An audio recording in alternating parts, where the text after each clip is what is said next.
अब शंकर के भजन में डूबते हैं तो दो देवियां आपके घर में प्रवेश करना प्रारंभ कर देती हैं। लक्ष्मी भी आती हैं और सरस्वती भी आती हैं। विवेक भी बढ़ता है और लक्ष्मी का आगमन भी होता है। एक देवी का फूल होता है, शायद मुझे उम्मीद है आप सभी जानते होंगे। एक देवी का फूल होता है जिसको जायसोन या गुड़हल का फूल भी कहते हैं, घंटी वाला फूल भी कहते हैं, लाल कलर का होता है, गुड़हल का फूल भी कहते हैं उसको। आप जो भी बोलते हो आप जानते होंगे, वो लाल लाल फूल होता है, घंटी लगी रहती है। गुड़हल का फूल जायसन लाल कलर का होता है, जिसमें घंटी निकली रहती है एक छोटी सी, उसमें पीले पीले दाने रहते हैं। गुड़हल का फूल होता है जो साधारण भाषा में या कई लोग किसी और दूसरे अन्य अपनी भाषा में इस्तेमाल करते हैं, बोलते हैं उसको। तो मित्रों, आज मैं इसी का उपाय लेकर के आया हूँ आप सभी शिव भक्तों के, जो कि अभी छत्तीसगढ़ में कथा चल रही है श्री प्रदीप जी मिश्रा जी की, हालेकोशा गांव में। उस गांव की कथा में पंडित जी ने इस उपाय को बताया है और ये बड़ा ही अचूक उपाय है।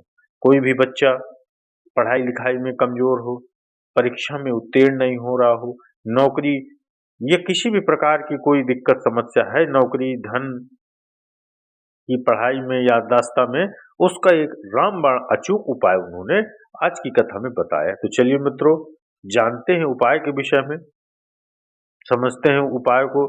जो कि मैंने समझा वो आप सभी शिव भक्तों को समझाने का पूर्णतः प्रयास करूंगा मित्र। तो चलिए मित्रों, जानते हैं।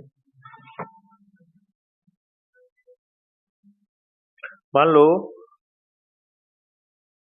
कोई बेटा बेटी, कोई लड़का लड़कियां, कोई बेटा बेटी, नवयुवक बच्चे या बहुएं या कोई अन्य व्यक्ति भी कोई कार्य चालू कर रहा है।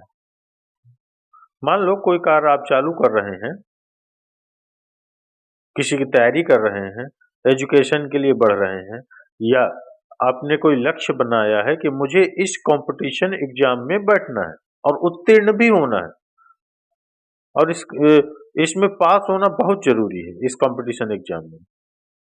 और मैं जो चीज पढ़ती हूँ ना, मैं वो भूल जाती हूँ। मैं अध्ययन करता हूँ और भूल जाता हूँ, मेरी याददाश्त में नहीं रहती।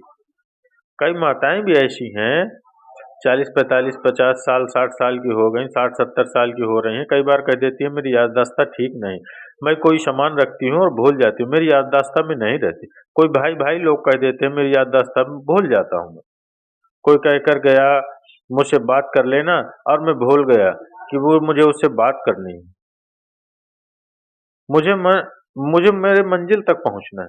तो शिव महापुराण की कथा कहती है, आप अपने परिश्रम को 4 गुना बढ़ाओ, मेहनत 4 गुना करो, पढ़ाई 4 गुना करो, अध्ययन 4 गुना करो, दिन रात एक कर दो। और साथ में जो अशोक सुंदरी की जगह है, ध्यान से समझना है मित्रों, समझ लेना मित्रों ध्यान से। शिवलिंग, जलाधारी, पार्वती जी का हस्तकमल, ये शिवलिंग है आपका, ये जलाधारी, और यहां से जल बह करके नीचे जाता है। राइट में गणेश जी, लेफ्ट में कार्तिकेय जी, और बीच में अशोक सुंदरी मैया का स्थान, ये बीच की जगह।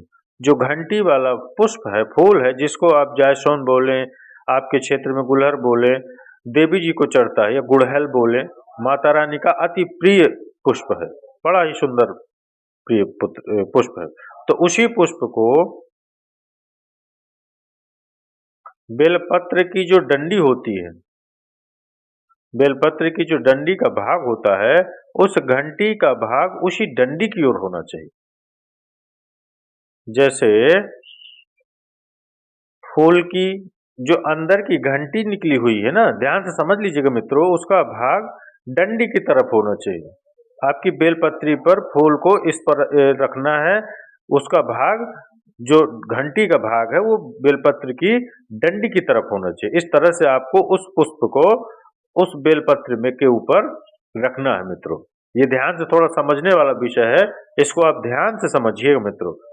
ध्यान से समझेंगे तभी आप संपूर्ण लाभ और जानकारी प्राप्त कर पाएंगे मित्रों।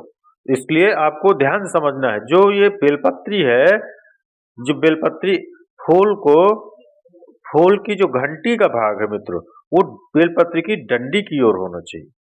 महाराज अपनी कामना करके, अपना नाम और गोत्र का स्मरण कर कर, शिव जी से अपने मन का भाव बोलकर इस फूल को और इस बेलपत्र को 12 महीने शिवरात्रि पड़ती है, किसी भी शिवरात्रि पर अशोक सुंदरी वाली जगह पर शंकर के शिवलिंग की ओर जो अशोक सुंदरी की जगह है वहां पर डंडी और घंटी का मुख शिवलिंग की ओर होते हुए उस बेलपत्र को समर्पित करो। कब करना है? पहले 1 लोटा जल समर्पित कर कर, फिर ये बेलपत्र अपनी कामना कर कर बाबा से विनय कर कर, बाबा मेरा ये कंपटीशन एग्जाम है, मैं पढ़ूंगी, 4 गुना मेहनत करो, अध्ययन करो, अच्छी पढ़ाई करो, दिल से पढ़ो, रात दिन एक कर दो और 1 घंटी का पुष्प, 1 बेलपत्र, जब तक तुम्हारा एग्जाम ना आए, 4 महीना, 5 महीना, 3 महीने, प्रत्येक शिवरात्रि, हर महीने शिवरात्रि आती है, प्रत्येक शिवरात्रि पर समर्पित करो। आप अपने लक्ष्य तक पहुंचोगे ही पहुंचोगे, कोई रोक नहीं सकता। आप अपने लक्ष्य तक पहुंचोगे, आप अपने मंजिल तक पहुंच ही जाओगे। बोल बम का नारा है, बाबा एक सहारा है। मित्रों, आप पहुंच ही जाओगे अपने लक्ष्य। क्यों ना पहुंचोगे आप? क्यों ना पहुंचोगे आप? क्यों ना कृपा होगी बाबा की? मित्रों, आपके ऊपर बाबा की कृपा होनी ही है। अगर आपने मन से, अपने अंतरात्मा से विश्वास करके इस उपाय को किया तो 100 में 100% बाबा आपकी अवश्य सुनेगा ही सुनेगा। तो चलिए मित्रों, माताओं, बहन, शिव तत्व की प्राप्ति होगी। भगवान शंकर का संवाद कह रहा है, भगवान शंकर की शिव महापुराण की कथा कह रही है इस उपाय के विषय में। मित्रों, तो अवश्य करिए इस उपाय को और अपने जीवन के लक्ष्य को अवश्य प्राप्त करिए। मित्रों, बाबा पर विश्वास रखिए और इस उपाय को तुरंत करिए। तो चलिए मित्रों, अगर ये उपाय आप सभी शिव भक्तों को अच्छा लगा हो तो उसके लिए एक लाइक अवश्य करिएगा और कमेंट्स में हर हर महादेव, श्री शिवाय नमस्तुभ्यम बिल्कुल से लिखिएगा।